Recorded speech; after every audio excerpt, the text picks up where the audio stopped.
Leader of the third party. Thanks, Honorable Chair. People might wonder why.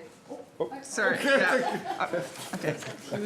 Sorry, he was up first. Thanks. I am not trying to cause confusion. We were both up a little bit. I think I just beat you by a sec on this one.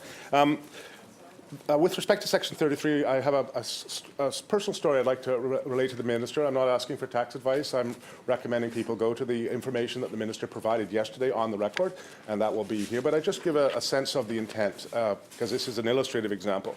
This is an example, Honourable Chair, of a couple who recently bought a second home in Nanaimo. So they live on a small island with, nearby with their daughter.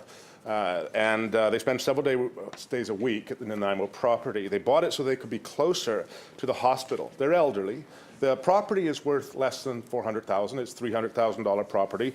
They don't want to rent it out because they're elderly and they're concerned about medical issues, and they want to go there if they have to be there for medical reasons. So right now they only have to be there on and off, but they might have to be there at any time for a more extended period of time.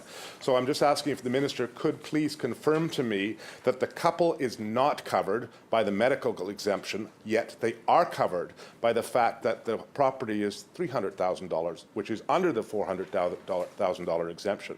So the idea here is that while they have brought a property to go every now and again, it's still not being used full time, and they're not needing it full time. But because it is under $400,000, they are exempt. I'm wondering if the Minister, without providing tax advice, could confirm that the general spirit of this would be they would have exemption because it's under $400,000, but they're not eligible for the medical exemption.